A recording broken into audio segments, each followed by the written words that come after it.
Давайте займем наши места. У нас будет серьезное слово такое сегодня. Откройте со мной Евреям 12:14. 12 глава Евреям, 14 стих.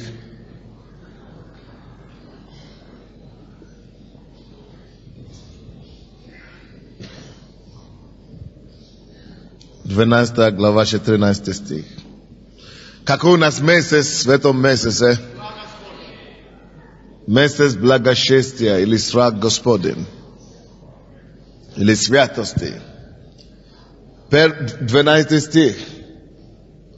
Спасибо, проставляющий. Было здорово. Старайтесь иметь мир со всеми и святость, без которой никто не увидит Господа. Я пришел сюда сегодня и слышал, как девушка молилась здесь. И она как раз молилась с этого места Писания. Я говорю, точно Вадимом Духом Святым. 100%, да? Я же ей не сказал, о чем я буду проповедовать. Я проповедую сегодня на теме борьба за святость. Или боритесь, да? Боритесь за вашу святость. Боритесь будет так. Боритесь за вашу святость. Напишите. Пригодится. У кого-то здесь также есть такая проблема деградация внутренних органов, женские органы. Есть человек здесь сегодня, у вас деградирует, стареет тело, стареет внутренность. Так что вам даже говорили, что у вас вот эта часть тела, у вас уже вы не совсем стареешь сами, но это тело начало стареть, как тело старухи. И это не будет так. Это дьявол разрушитель, но наш Бог созидатель. Положите руку на себя. Я повелеваю прекратиться это злое разложение именем Иисуса. И я молюсь, чтобы восстановление полное пришло во имя Иисуса Христа. Аминь. Здесь, в этом месте Писания, которое мы читали, мы видим, что Бог говорит, чтобы мы старались иметь мир и святость. Старайтесь иметь мир и святость, без которой, без святости нельзя увидеть Бога, без которой никто не увидит Бога. Старайтесь иметь святость со всеми, мир со всеми людьми и святость, без которой никто не увидит Бога. Без святости никто не увидит Бога, друзья. И очень важно, чтобы мы это поняли. Есть некоторые люди, которые ходят в эту церковь, и они еще могут себе позволить иметь любовницу, любовника, или жить не гражданский брак, или что они еще делают, пьют, курят, гуляют, матерятся, обманывают людей, кидают людей. И вы думаете, что Бог это не видит? О, еще как Он видит. Он пока не трогает вас, потому что Он знает, что все равно ваш конечный пункт закончится у Него. Вы слышали, что такое страшный суд? Вообще это страшное место. Мы не грешим, потому что мы рождены от Бога. Мы любим Его, Он живет в нас, мы не позорим Его. Мы хотим быть как Он. Мы не хотим позорить нашего Бога. Не правда ли? Но самое главное, без святости никто не увидит Бога. Потому что Бог святой Бог. Если вы хотите попасть к Нему, надо быть порядочным. Надо, чтобы жить так, как Он говорит. К Нему просто не попадет. Ничего не чистое. Потому что мы можем думать, что я не ходил в церковь, даже к пастору я попадал. Пастор это еще не Бог. К Богу никто не попадет без святости. Без святости никто не попадет на небо. Однако, то, что я хочу, чтобы мы поняли сегодня, я сказал, что боритесь за вашу святость.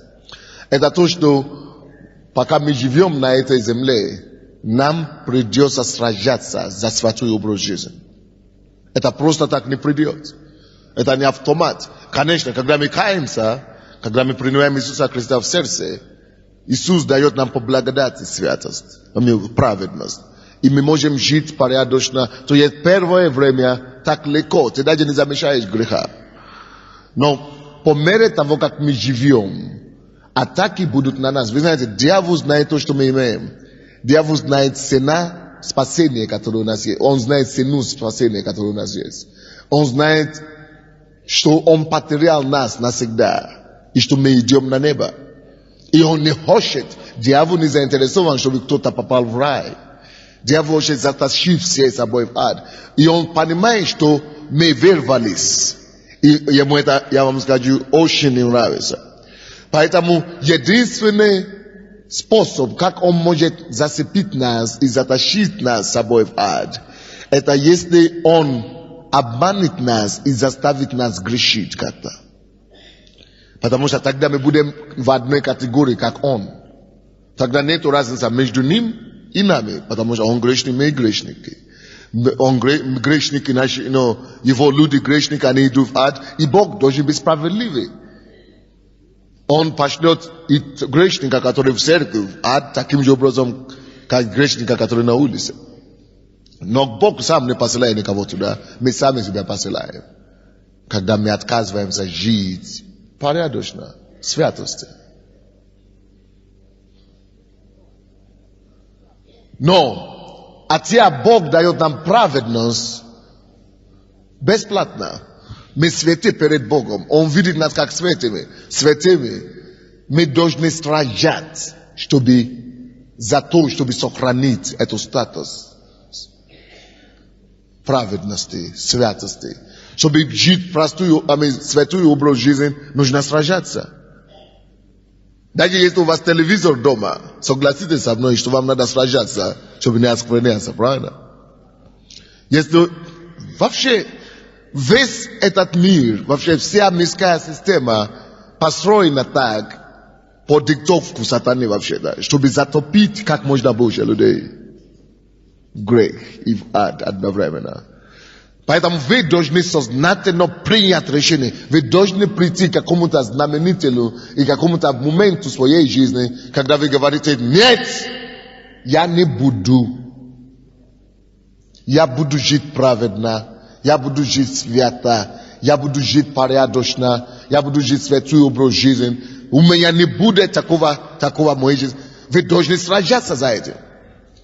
Очень много раз я лично думал, что я уже победил какой-то плохой черта жизни, да, или какой-то плохой характер, который у меня был, или что-то. Или я обнаруживаю, и потом какое-то время проходит, я уже не обращал внимания на это, а потом вижу, что всплывается. Допустим, я принял решение еще где-то, наверное, лет 10 тому назад, чтобы никогда не обижаться. И я перестал обижаться лет 5. Даже не обижаюсь, да? Но до сих пор я не обижаюсь вообще-то. Я не живу в гневе. Но до сих пор, почти, если не каждый день, то каждый месяц, бывают поводы, бывают моменты, давление, короче, на то, чтобы обижаться. Только тебя и раздражают, только и раздражают, и все. Но чтобы не обижаться, я должен стать на своем. Нет, я должен бороться за это. Это статус. Что я не буду обижаться. Все. Я должен уничтожать себя, даже если надо. Я должен ломать себя, если надо. То есть мы живем в свободе. Если мы хотим быть свободны от греха, мы должны сражаться за эту свободу. Это не просто автомат. Если мы расслабляемся, мы не заметим, когда мы утопимся туда. Если вы не хотите блудить, никто не может мне сказать в этой жизни, что за всю свою жизнь ты никогда не думал или не мыслил, или никогда не видел кому-то, который тебе нравится по внешнему. физически. И у тебя никогда не пришло плохую мысль. Это совсем приходит, дайте помазанникам. Мы любим людей, но мы не должны воспользоваться это на зло. Аминь. Но чтобы не жить в блуде, чтобы не прелюбодействовать, нужно сражаться за это. Нужно говорить, нет, я не буду.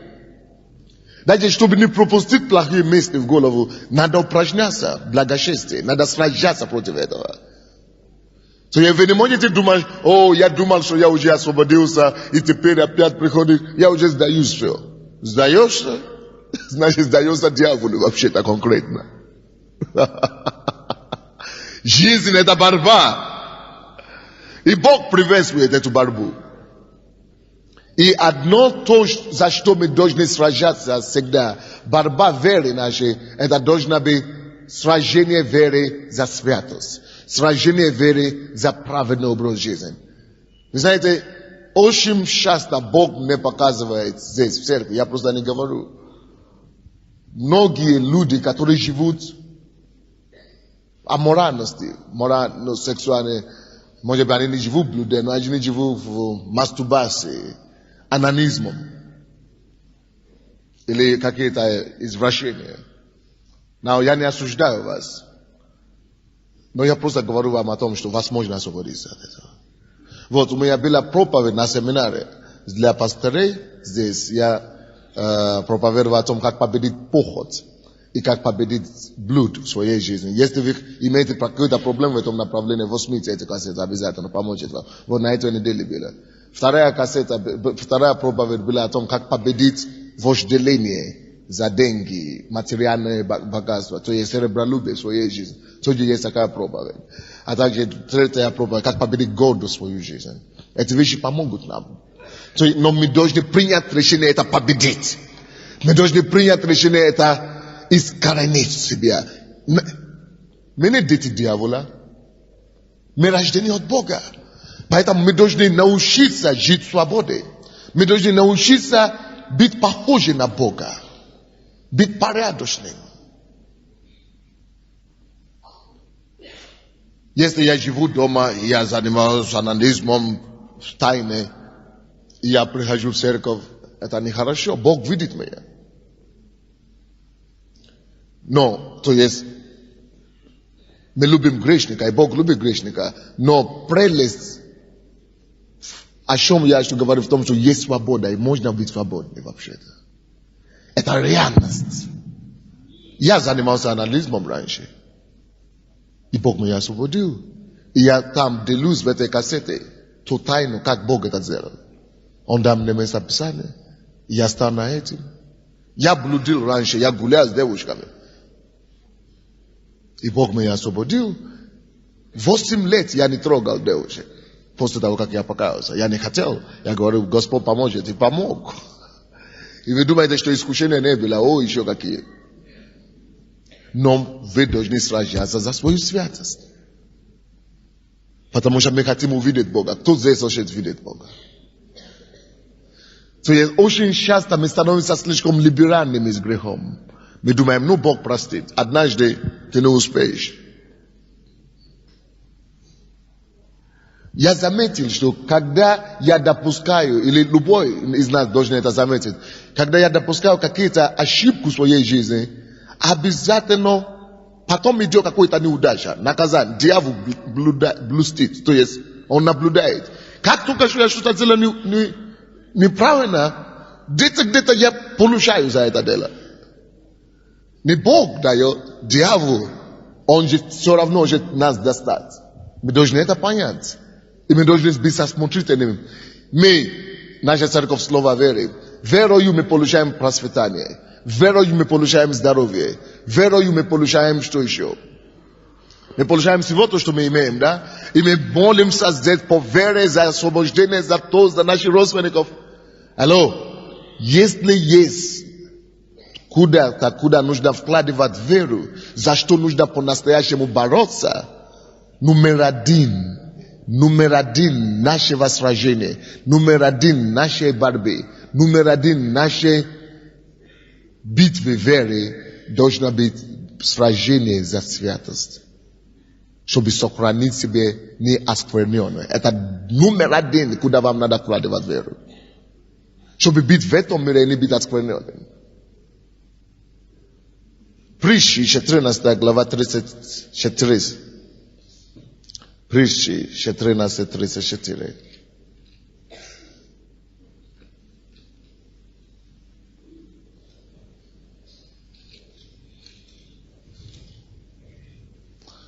Вы не представляете, какую прелесть вообще это жизнь свободы. Но это возможно. Многие из нас уже думают, что никогда нельзя жить свободно от греха. Да, нельзя жить свободно от искушения, но от греха запросто. Это элементарно. Запросто можно жить свободно от греха. Искушение валом на каждом шагу. Но мы побеждаем, и мы выходим. Притчи 14:34. Праведность возвещает народ.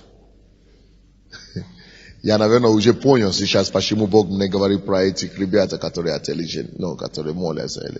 Потому что после этой проповеди, если бы не было это слово знание, что это это действительно твоя жена или твой муж, то после этой проповеди кто-то будет думать, что точно это плод мне говорит. Поэтому, наверное, Бог уже дал это слово, чтобы успокоить наперед.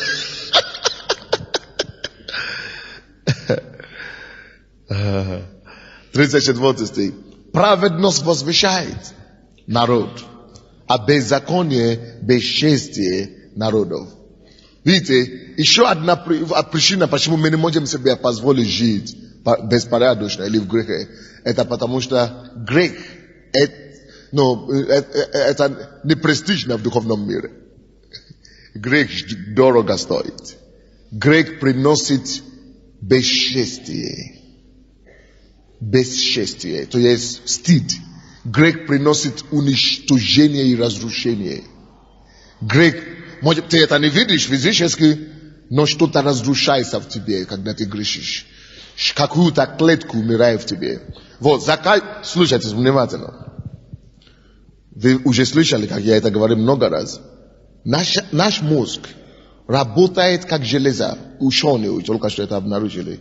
Что мозг работает как железо. Вот как желчный желез, да, как пузырь, как поджелудочные железа, да, они отделяют вот, вещества нехорошие, да.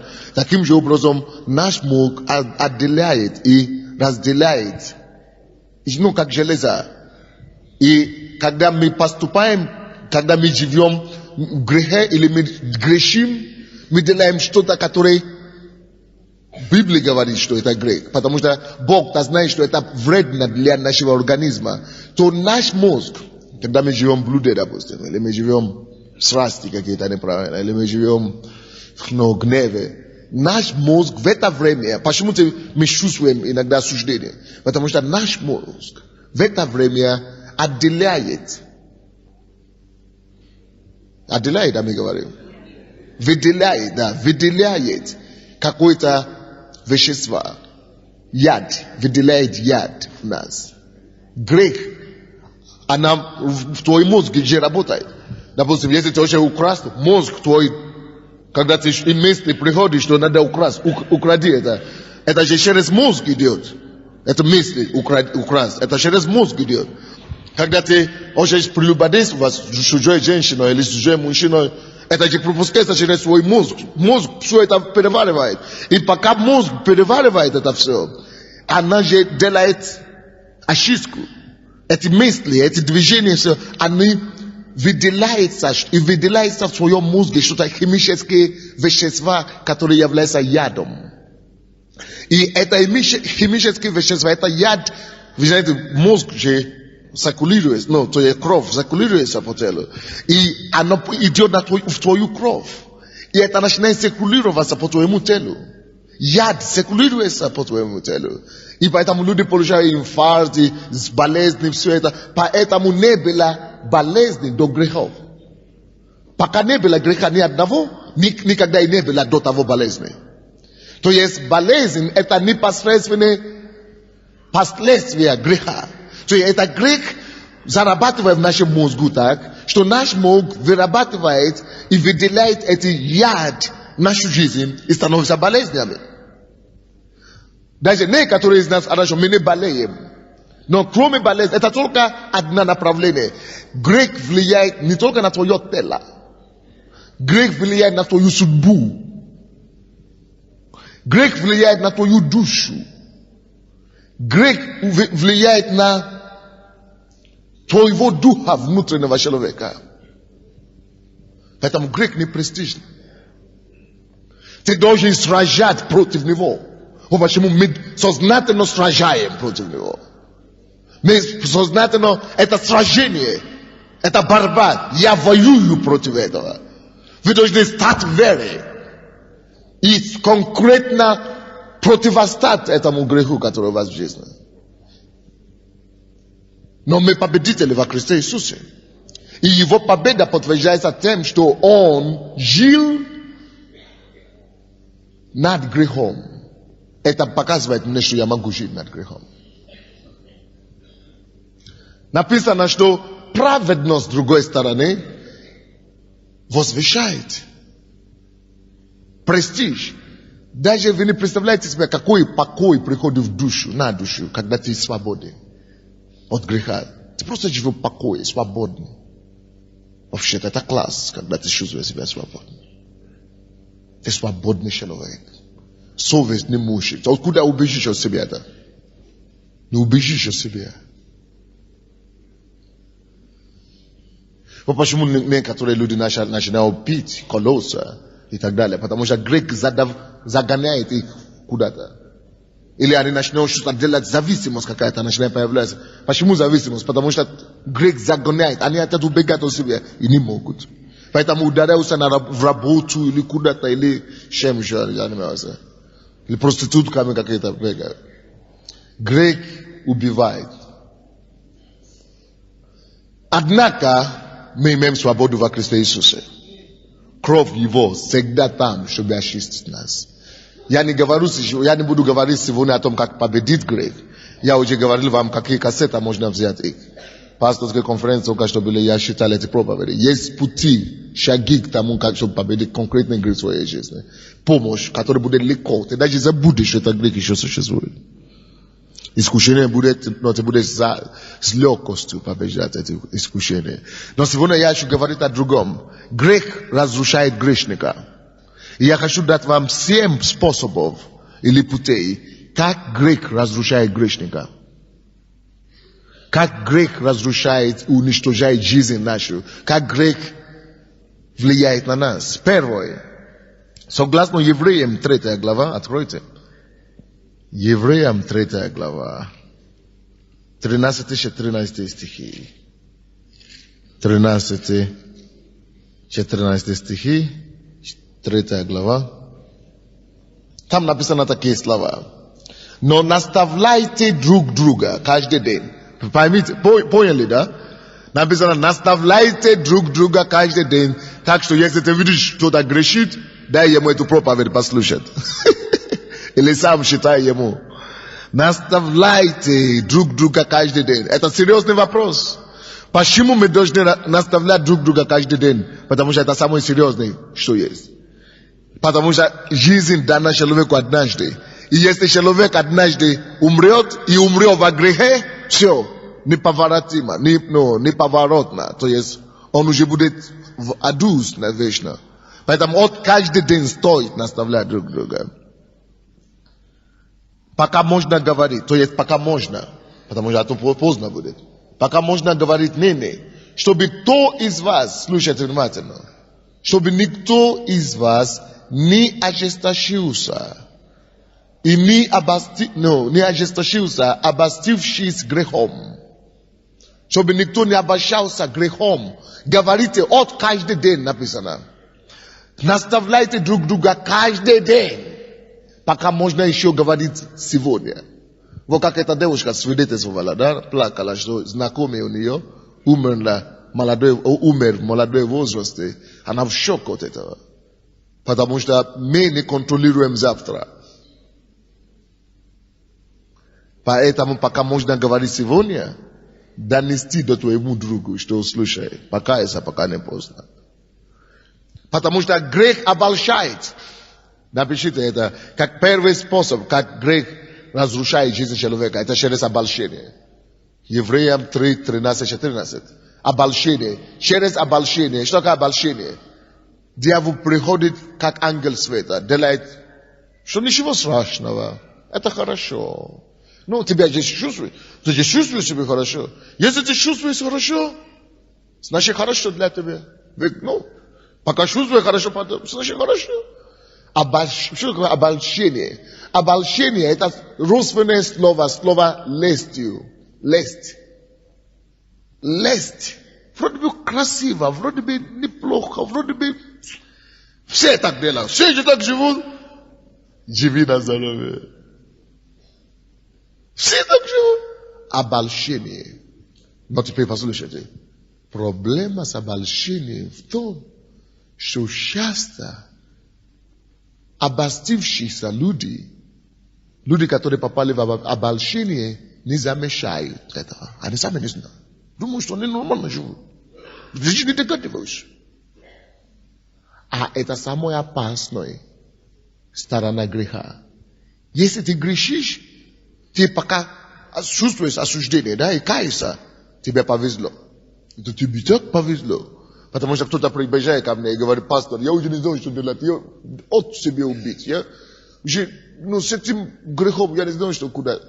Я говорю: чего себе убить? Все, класс. Пока у тебя идет осуждение, у тебя нет проблем. Ты просто каешься, продолжай каяться, пока ты не одержишь победу. Но если ты уже обольстился, что ты уже махал рукой, ничего, ну Бог простит, у тебя уже нет осуждения, все, попался. Это самое опасное. И это номер один уничтожение. Это самоуничтожение номер один. Когда человек попадает в обольщение, он даже не видит, что он делает плохое. Он думает, что он живет нормально. Значит, он крючок у дьявола конкретно сидит. Он попался, ой-ой-ой-ой. Такие люди, многие из них не очнутся, пока что-то крупное не случится здесь на земле. А есть некоторые вообще, которые очнутся аж там в аду. Ну все, уже поздно. Обольщение. Поэтому говорит, предупредите друг друга каждый день. Наставляйтесь друг друга от каждый день, чтобы никто не обольстился. Потому что обольщение, попасть под обольщение, это самое страшное. Он полностью обманутый наш.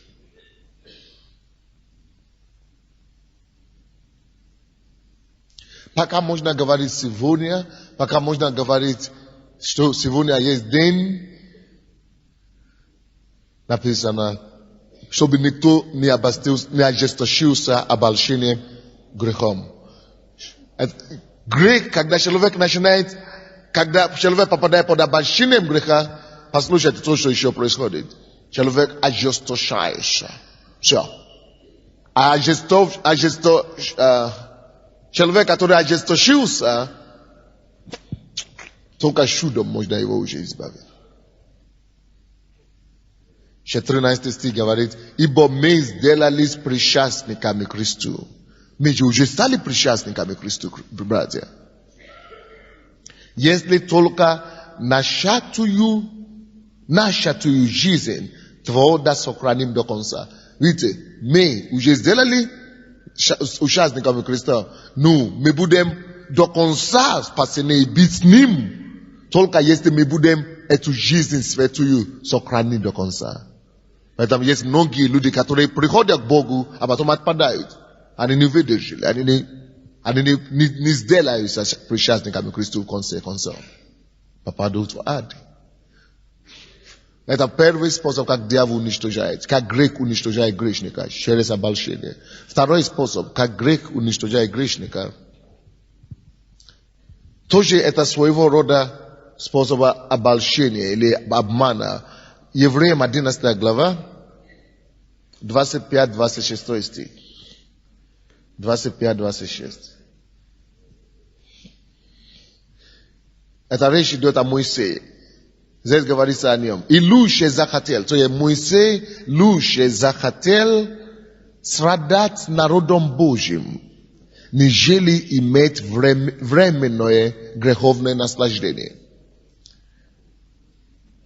Mojsej zahatel luše stradat s narodom Božim, luše ja budu stradat, чем иметь временное греховное наслаждение. Второй способ, как дьявол обманывает и уничтожает человека, это через временное греховное наслаждение. Дьявол никогда не говорит человеку, что наслаждение, которое он предлагает, это временное. Всякое наслаждение, которое идет от греха, это не наслаждение. Потому что она коротка, она живет коротко, как это? Да, но это понятно. То есть слово, которое можно было подобрать. То есть жизнь коротко, наслаждение греховное. Это короткое наслаждение. Сиюминутное, так? Сиюминутное наслаждение. И это настоящее уничтожение. То есть дьявол через это вкус сиюминутное, временное наслаждение людей попадают вагонами в ад. Вагонами. Толпами, короче. И дьявол тебе, как будто, если ты это не сделаешь, ты прямо умрешь, ты не умрешь никуда. Но, и дьявол рисует такие картины, как это будет хорошо, но он тебя не рисует какие картины. Ужасно потом пойдет за этим делом. То есть дьявол не говорит всю истину. Он наполовину говорит. И Моисей, он был умным, он понял это дело. Он говорит, нет, хотя я пока живу в доме фараона, и я наслаждаюсь, я принц, у меня все есть. Вот нет, я лучше откажусь от этого сейчас и буду страдать с народом Божьим, чтобы потом не стало лучше. Вот многие так и живут сейчас. Они наслаждаются сейчас жизнью. Они говорят, я буду сейчас гулять. А что будет потом? Ну, Бог знает. Пускай будет, что будет. Вот это жизнь. Даже если ты живешь наслаждение самое лучшее, даже без проблем, это все равно короткое. Слишком мало. Максимум ты будешь здесь жить 100 лет. Ну, 120. Ну, 550.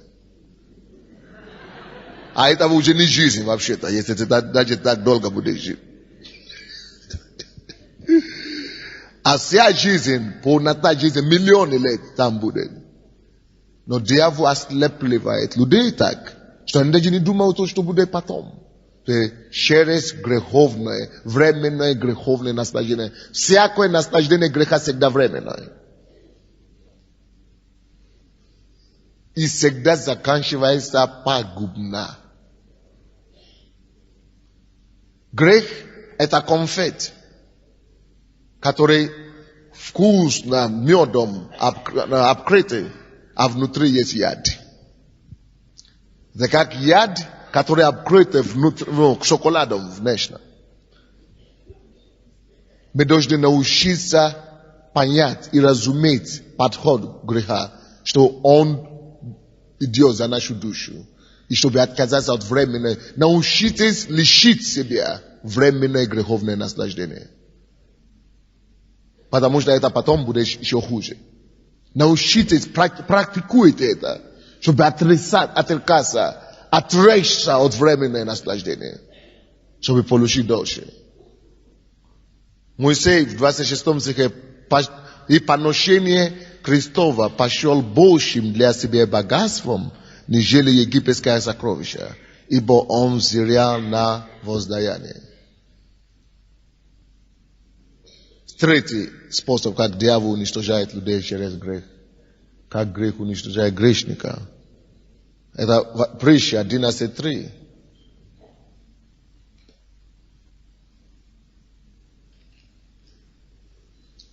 Притча 11:3. Я помню, когда мне было 18 лет, я думал, ладно, что нужно жить для Бога, или что не нужно грешить, но когда мне будет 45 лет или 50 лет, тогда я перестану грешить. Я тогда приду к Богу. Теперь спроси у тех, которому 50 лет. Они думают, что они еще успеют. Я думал, что тогда уже прогуляю, уже буду жить свою жизнь, ничего не останется. Нет. Дьявол тебя не выпустит. И ты, самое главное, потеряешь всю жизнь. Я так благодарен, что через год после того, как я это сказал, Бог меня спас. Притча 11:3. Непорочность прямодушных будет руководить ими.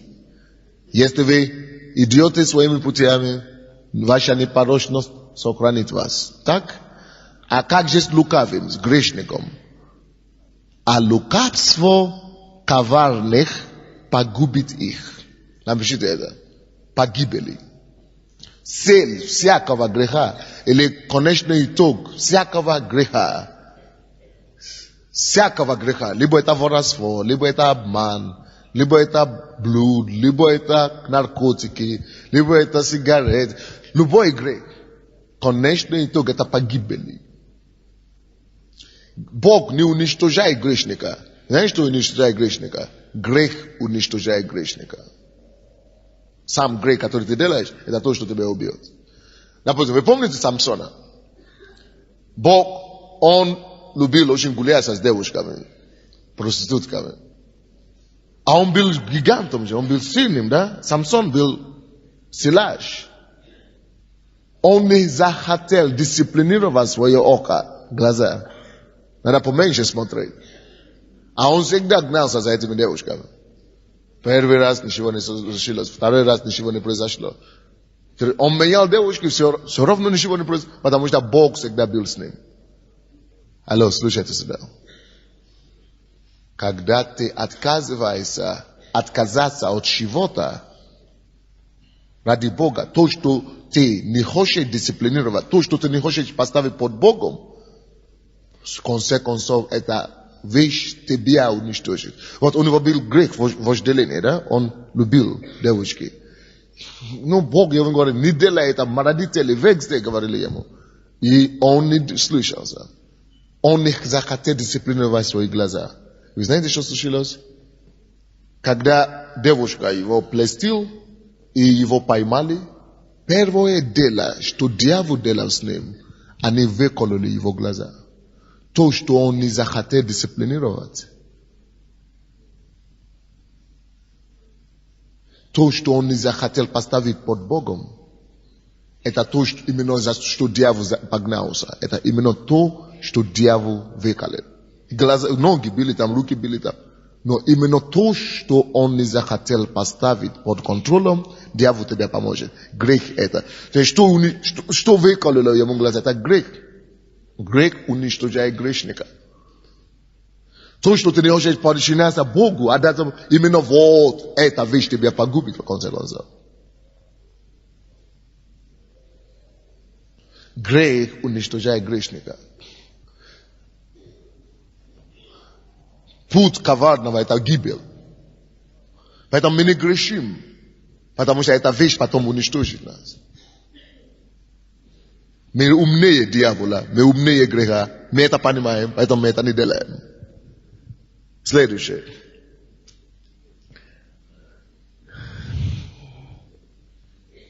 Как еще дьявол уничтожает людей, которые живут в грехе? Бытие 3.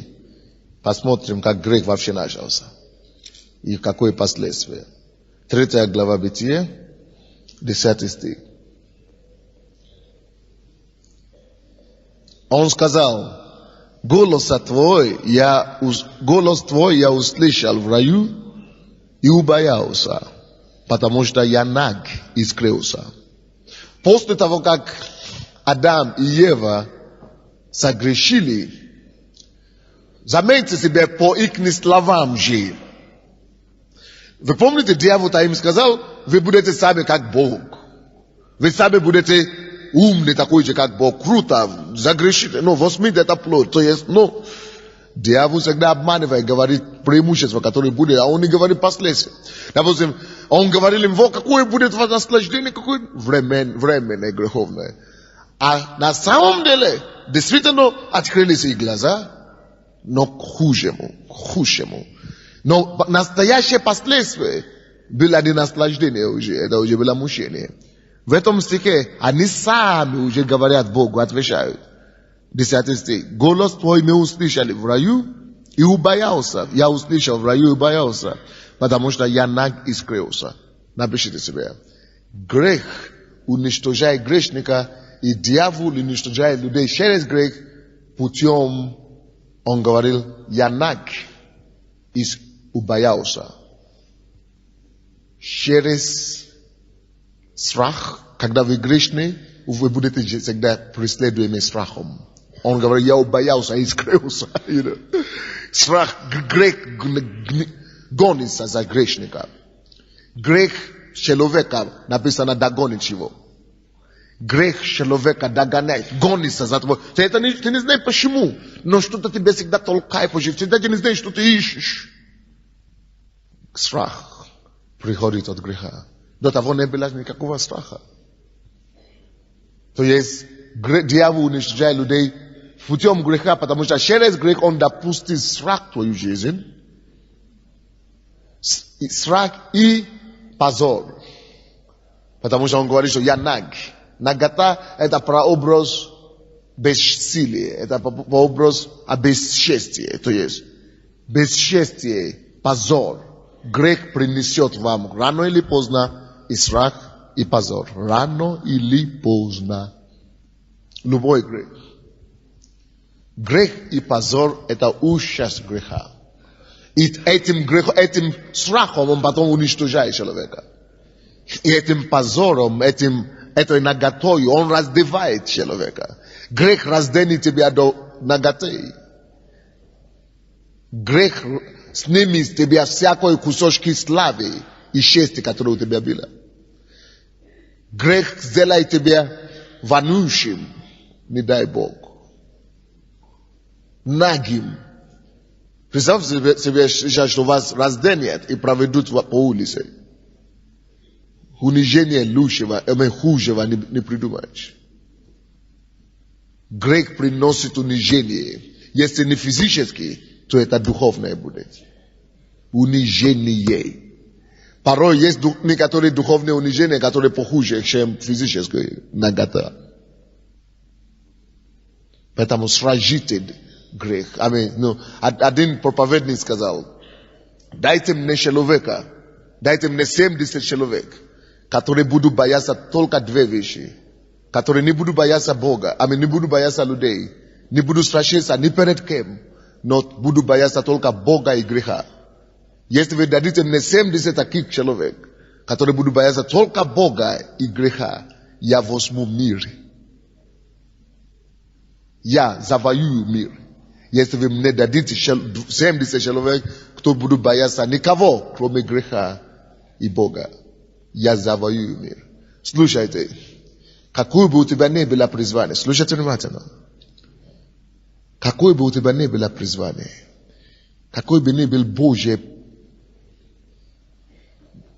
выбор на твою жизнь, какие бы ни было помазание Бога для тебя, какие бы ни были мечты и судьбы, которые Господь уготовил для тебя, слушайте, грех все это напортит.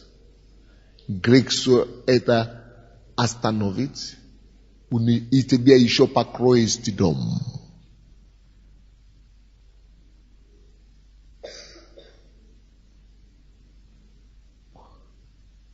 То, что я сказал сначала, что дайте мне 70 человек, которые боятся только Бога и греха, что я возьму мир, это Джон Уэсли сказал. И другой проповедник, Билли Грэм, говорил,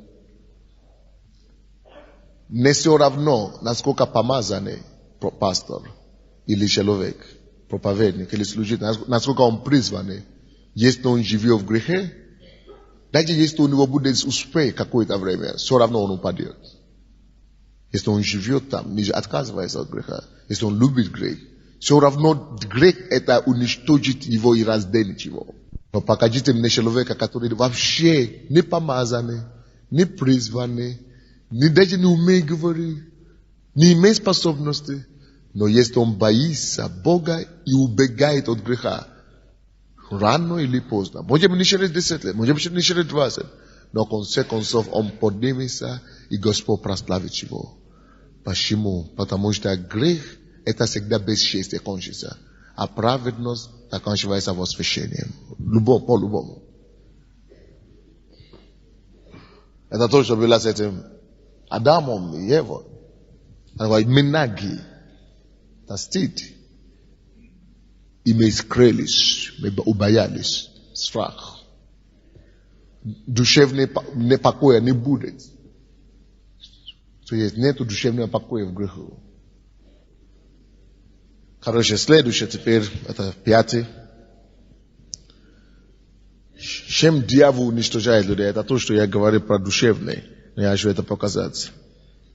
Дьявол уничтожает грешника через беспокойство. Нету мира грешника. Написано, что нечестивому нету мира.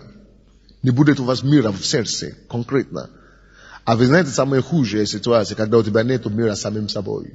Ты делаешь все, вроде бы все хорошо на картине, на публике, или когда люди окружают тебя, но ты возвращаешься домой, нету радости. Самая худшая вещь. Ты смотришь на зеркало, и тебе не нравится то, что ты там видишь. Это очень плохо. Когда у тебя нету гармонии с самим собой, у тебя нету гармонии с природой, то есть Богом, это самый большой дисбаланс, который может. Ты не можешь найти себе покой, ты не можешь себе найти вообще-то мир, покой в душе ценнее, чем любого золота. Если у тебя есть все, и ты не находишь себе места, это такое мучение, что лучше не жить. 2 Паралипоменон, 15 глава, как раз об этом говорит. 15 глава, 2 Паралипоменон, с 1 по 6 стихи. Здесь это царь, человек, который уже много чего достиг. Человек, который все имел, но из-за греха лишился мира. И вы знаете, что потом? Очень плохо заканчивается. Будем читать с 1 по 6 стихи. Тогда на Азарию, сына Одедова, сошел Дух Божий. И вышел он навстречу Асе и сказал ему, послушайте меня, Аса и весь Иуда и Вениамин, Господь с вами, когда вы с ним. Вы слышите? Бог всегда либеральный вообще-то, открытый. Он с вами, когда вы с ним. И если будете искать его, он будет найден вами. То есть у него нет проблем. Бог от нас не убегает. Это мы уделяем себя от него. Если же вы оставьте его, он оставит вас. Это зависит от нас. Так? Теперь 3 стих. Многие дни Израиль будет без Бога истинного, и без священника учащего, и без закона. Но когда он обратится в тесноте своей Господу Богу Израилеву, и взыщет его, он даст им найти себя. В те времена не будет мира, потому что они отошли от Бога, не будет мира ни выходящему, ни входящему. Ибо великие волнения будут у всех жителей земель. Волнение, беспокойство, нету мира, нету, ты не находишь себя места, значит ты что-то неправильно делаешь. Лучше стать и посражаться, объявить войну. Знаете, вообще так, если вы чувствуете у себя, что у вас какая-то проблема с грехом, знаете, что нужно делать? Лучше взять все кассеты, которые говорят на этой теме. О свободе, о святости, книги. Просто закрыть себя в комнату, получать откровение, наслаждать себя, очиститься словом. Нужно воевать, пока вы не очиститесь полностью. Вот если у меня мысли плохой какой-то приходит, я беру кассеты, я не просто молюсь, потому что ты молишься, а твоя голова думает где-то другое. Слышу слово, ощущаю себя полностью, пока я не искорену это. Искушение приходит, но я стою в вере, пока это, вообще не забуду об этом. Я сражаю, нужно конкретно сражение, просто брать оружие, все оружие веры и искоренить, лучше не жить этим. Некоторые люди живут в плохих мыслях или грязными мыслями, и они не сражаются с этим, они думают, что само собой уходит. Да, может быть уйдет когда-нибудь, но до того Он так будет так издеваться над тобой. Что нету мира, нету беспокойства. Ты не находишь себя место, чувствуешь себя грязь. Лучше за один день просто уже разбираться с этим делом. Есть куча кассет здесь, которые говорят о том, как освобождаться от греха. И книги также. Потому что не иметь мира. Написано, не будет мира ни в выходящему, ни в приходящему. Ты выходишь из дома, и что-то не то. Приходишь домой, что-то не то. Мир, покой, сильнее всего. Так здорово, что мы свободны, друзья. Так здорово, что мы свободны, не так ли? Потому что кто-то думает, я же не свободен, я знаю, что я грех. Но ничего, не расстраивайтесь. Почему я считаю эту проповедь сегодня? Потому что я знаю, что это запросто можно освободиться. Но я считаю это, чтобы вы могли научиться бороться против ваших плохих чертей, против плохих характеров, против грех, которые легко запинают вас. Чтобы вы могли научиться драться за свою свободу. Чтобы вы могли ценить святость. Чтобы вы могли ценить состояние свободы. Чтобы вы могли научиться просто войной идти против греха. А как освободиться, это другая проповедь. У меня эти проповеди уже здесь продаются. Возьмите их. Как освободиться от греха, похоти, сексуальные грехи, аморальность, все это есть. От гордости, от користи, все это есть. Возьмите их. Буквально несколько дней назад читал. Хорошо, следующее. Заканчиваем уже. Притчи, 14 глава.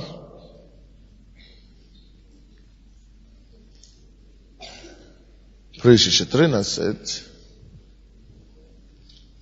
30-32 стихи.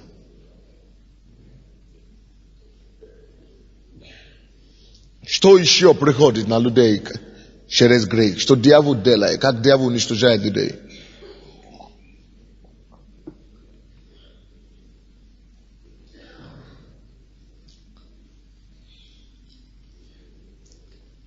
Тот теснит бедного, тот, 30 стиха будем читать.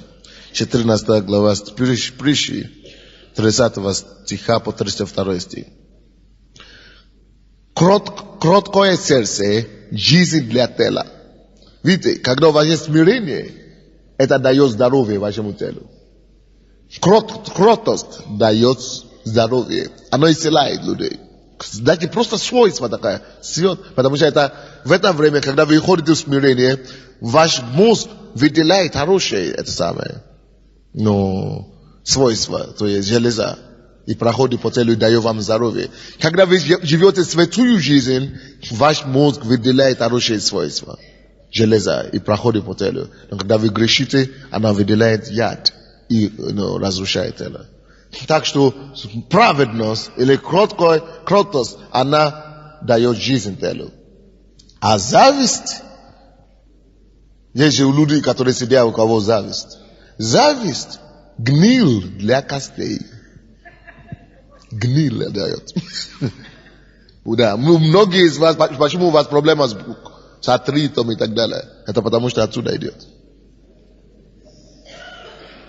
Кости какие-то проблемы болят, ноги болят, кости болят. Потому что все, ответ есть в Библии за все. Вроде бы я не ударился, что-то у меня начали, но все понятно. Мы, конечно, молимся за вас на всякий случай, но что поделаешь? Не вы, конечно. Короче, запомните это дело. Когда грех, она дает гниль этому кости. А за другие части тела тоже есть там.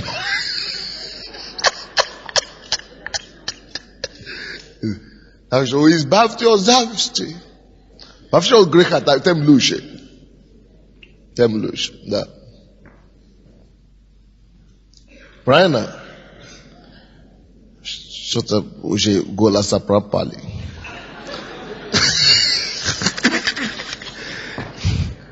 Я говорю, вы еще со мной, да? О, это уже люди. Да, глил, короче, для костей. А кто теснит бедного, тот хулит Творца его. Штуши же его, штуши, кто уважает бедный, бедный, плохой, богатый, вы уважаете всех людей. Тот, кто ждет Бога своего, кто поклоняется Богу, кто действительно ходит в святости, он должен благотворить нуждающимся. Мы не пренебрегаем нуждающихся, мы уважаем их, правильно? Мы помогаем их. За зло свое нечестивый будет отвергнут, а праведный и при смерти своей имеет надежду. Видите, за зло свое грешник будет отвергнут. Отвержение приходит к людям, которые живут в грехе. Вы знаете, отвержение это не приходит, когда у них все есть. Но отвержение, о котором я говорю, это когда у них нужда, проблема приходит. Все, с кем они грешили, начинают отвернуться от них. Отвержение, грех приносит отвержение. Именно во время нужды твоей. Когда ты больше всего нуждаешься в помощи. Когда ты больше всего нуждаешься, чтобы кто-то так тебе помог. Из-за греха твоего Бог закрывает двери. Что даже те, которые хотели бы помочь, не захотят помочь. И ты думаешь, что они плохие. Нет. Это грех твой делает тебе отвержение. Это Бог сам, потому что Слово Божье должно сработать.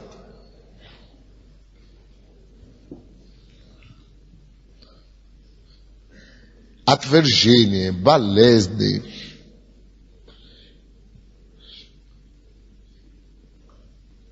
Приходит от греха. А праведный и при смерти своей имеет надежду. Даже если он умирает, всегда имеет надежду. Он знает, что даже если он умирает, при смерти своей имеет надежду. Давайте мы все скажем так. А праведник даже при смерти своей, даже перед смертью, при лице смерти, все еще имеет надежду. Потому что он знает, что праведный Господь избавит его. Смотрите сюда. Да. Если вы имеете проблемы и в здоровье, потому что проблемы приходят ко всем. Так? И в семье, и где-то еще. На работе. Если вы уже пришли к Богу, и вы знаете, что вы праведны перед Богом. Написано, что бы ни случилось, даже если вы умираете в этой ситуации, вы будете еще иметь надежду. Вы всегда верите все равно Богу, что Он избавит меня. Вы имеете право надеяться на чудо. И чудо будет. Скажи кому-то рядом, что чудо будет. Надеяться.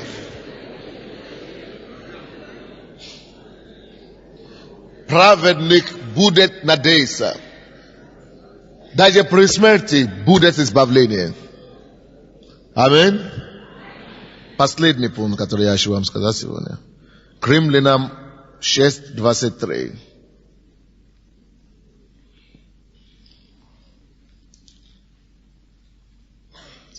К Римлянам 6:23.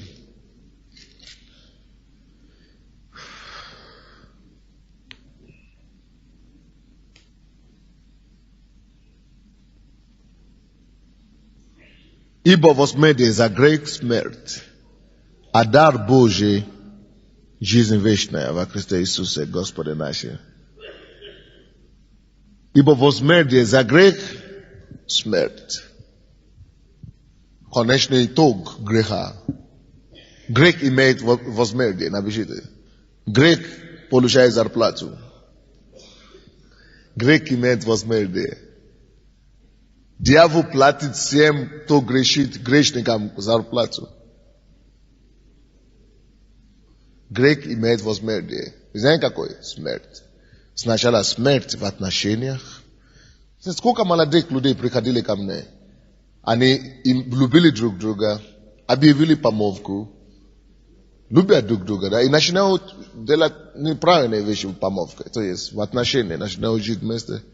А потом приходишь, кто-то уже другого разлюбил, потому что грех приносит смерть. Потому что они загрешили, смерть пришла в это отношение, в эту любовь. Грех приносит смерть в любом сфере жизни, какой-то еще возьмите, да? Бизнес. Вы начнете, что еще люди там делают? Красть, да? Обманывать начальника, да? Ну что они, обманывать клиентов. Грех приносит смерть. Потом смерть наступает в финансах людей. То есть ты делаешь все, я уже делаю все, плачу десятину, да, молюсь, но не получается. Потому что Бог-то видит то, что человек не видит. И смерть это через грех приходит в твой бизнес. Ты делаешь все и не получается. Потому что возмездие есть в грехе. Возмездие есть в грехе. Возмездие. А если вы блудите, написано, что человек, который блудит, он грешит против своего тела. Это значит, что вы получите возмездие за блуда, прелюбодеяние в твоем теле однажды. Куда ни крути, ты где-то что-то пожнешь.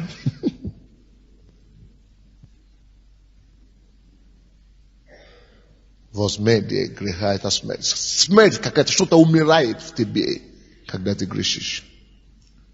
Либо в бизнесе, либо в работе, либо в здоровье, либо где-то что-то умирает, когда ты грешишь. Грех приносит смерть. Поэтому если есть что-то, что мы с вами должны ненавидеть, то это грех. Просто сражаться, просто убежать. Слушай, если ты будешь трусом, лучше быть трусом по этому вопросу. Однажды, когда я еще был студентом, одна девушка, я пришел, я там, на первом этаже жил в общежитии. Знаете, в общежитии, что вообще там творится? И я там просто ходил, а отель позвонил куда-то. И девушка, красивая, очень симпатичная девушка, пришла ко мне и говорит, ты занимаешься спортом? Я говорю, да. Потому что я тогда занимался на самом деле. И говорит, извините, что я так унижаюсь, но можно мы пойдем развлекаться? А она такая красивая, такая красивая. Куда тебе развлекаться? Тебе не надо это делать. Ты, уважай себя. Он говорит, не, ты что, трус или что? Ну, короче, начала мне... Я думаю, да, что-то пришло, говорит, если быть трусом, лучше быть трусом сейчас. Но убегай. Короче, я удрался от этого дела. Говорит, да, это он какой-то импотент. Говорю, я пускай будет. Если есть что-то против чего тебе надо драться, это...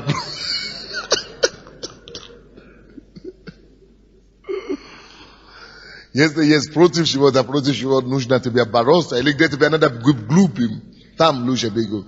То же самое. Сколько дней рождения меня пригласили, сколько мероприятий. Пей на здоровье, или что-то за компанию, или что-то, только грамму, только сучу губы. Но ты что, ты вообще уже, да. Лучше быть уже вообще и дураком, и сумасшедшим. Вот, да, пускай. Потому что все эти временные греховные наслаждения, мы знаем, куда доводят. Мы умнее. Нам понятно, нам это открыто. Давайте будем сохранить себя. Аминь. Грех порождает смерть. Воюй против него. Возненавидь его. Давайте станем на ноги. Я говорю, Господь, все.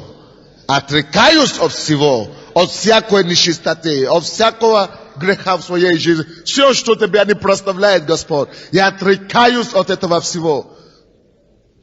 Давайте закроем глаза свои. Представим перед Богом. Представьте себя перед Богом. И анализируйте свою жизнь перед Богом. Поставьте свою жизнь перед рентгеном Божий. Перед рентгеном Божий. Пускай он вырезает все нечестное, все нечистое, всякая нечистота своей жизни. Пускай Господь вырезает, уделяет операцию эту. Операция всегда больна, но лучше убрать, потом это просто принесет смерть. Поэтому давайте будем молиться. Я отрекаюсь от этого. свойства, неправильное моей жизни, в моем характере. Я отрекаюсь, я уничтожаю, я отказываюсь, Господь, от этого греха в своей жизни. Именем Иисуса, Господь, назовите эти грехи, просто проклинайте его. Потому что если вы не прокляните сейчас их, если вы не отвергнете его сейчас от себя, она потом тебя выколит глаза. Она потом выколит тебе глаза. Она потом выколит тебе глаза, как у Самсона. То, против чего ты отказываешься сражаться, потом тебе убьет. Поэтому именем Иисуса, именем Иисуса, именем Иисуса, именем Иисуса, я соединяюсь с вами, провозглашаю вашу свободу. Махала Махасакатория Махарандая. Во имя Иисуса освобождение, свобода, победу, силу духа и воли, душе. Именем Иисуса, силу побеждать победу, силу одерживать победу, силу ходить на высоте жизни. Именем Иисуса, Дух Божий, зайди в твое могущество, укрепи духа, укрепи сердце, укрепи характер, укрепи волю твоего народа сегодня. Именем Иисуса Христа, о, покрой нас своей силой и благодати. Полагайтесь на его благодать, потому что благодать дана нам, чтобы мы жили чистую жизнь, порядную жизнь. Скажите Богу, я не могу, Господь, я полагаюсь на Тебя. Помоги мне, Иисус, дай мне благодать Твою. Я принимаю Твою благодать, я принимаю Твою силу. Ни духом, ни силою, ни крепостью, но воинством Твоим, но духом Твоим, говорит Господь, Твоим духом, Твоей силою, я укрепляюсь в моей немощи. Написано верою, слабые немощи укреплялись немощи своей. Верою Бога, верою Божьей святости, верою Божьей победы, верою Божьей благодати. Подключайтесь по вере сейчас, что я подкрепляюсь, я принимаю свою силу, я заявляю, что я сильный, потому что написано, пускай слабый скажет, что я силен. Пускай слабый скажет, что я силен, что я сильный в Тебя, Господь. Твоей силою я укрепляюсь, Твоей мощью, Господь, я освобождаюсь. И я буду ходить над этими грехами. Этот грех не будет контролировать меня больше. Объявляйте войну, друзья. Вы должны бороться за свою свободу, бороться за свое освобождение. Вы должны воевать против этого дела. Объявите войну. Поднимите ваши глаза к Богу. О, от всего сердца скажите: все, конец рабства, конец рабства в твоей жизни. Конец рабства.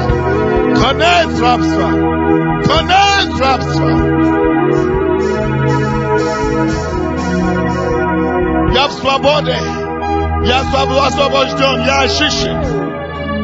Иисус взял мои грехи на себя на Голгофе. Отдайте эти грехи в Голгофу сейчас. Отдайте эти грехи крест. Отдайте на креста. Отдайте на распятого Иисуса. Отдайте всякой слабости плоти, всякие запленившие грехи. Скажите Иисусу: я отдаю Тебе сейчас. Я отдаю на крест. А я сам очищен и омыт Твоей кровью. Отдаю на крест. Поднимите ваши сердца к Нему, вашу надежду и веру к Нему. Слава Тебе, Господь. Я буду еще молиться за всех нас, чтобы Господь свекестенственной силой Своею дал нам свободу и освобождение. Но подождите, поэтому не уходите, я буду молиться за всех нас.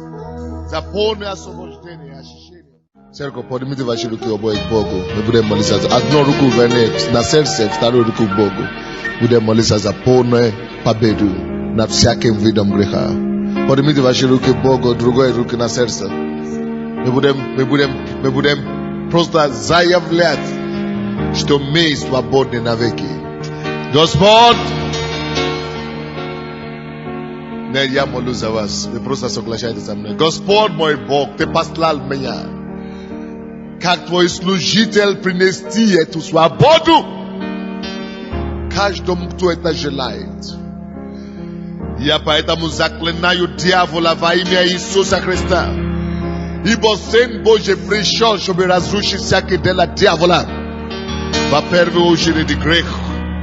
Я разрушаю всякую силу, контроль, владение греха над любым человеком, присутствующим здесь сегодня.